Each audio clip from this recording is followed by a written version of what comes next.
अस्सलामु अलैकुम नाजरीन, मैं रईस आज़म हैदरी कोलकाता इंडिया से फ़ज़ाइल रमज़ान पेश कर रहा हूँ। समाअत फरमाएंगे।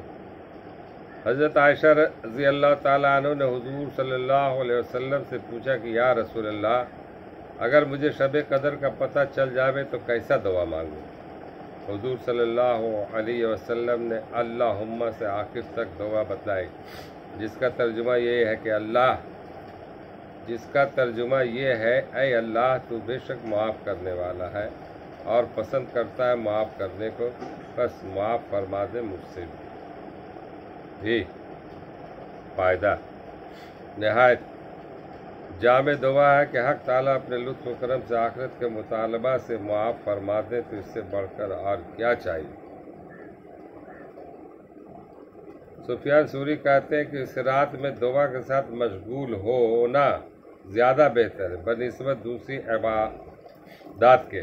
इब्न रजब कहते हैं कि सिर्फ दुआ नहीं बल्कि मुख्तलिफ इबादत में जमा करना अफजल है, मसलन तिलावत, नमाज, दुआ और मुराकबा वगैरह। इसलिए कि नबी सल्लल्लाहु अलैहि वसल्लम से ये उमूर मनकूल हैं।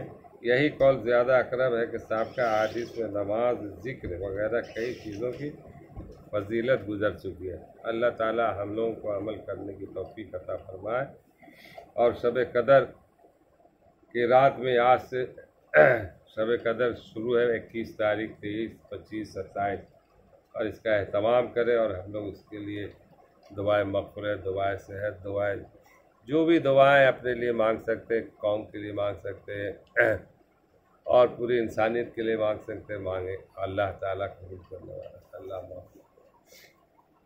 अस्सलामु अलैकुम व रहमतुल्लाह।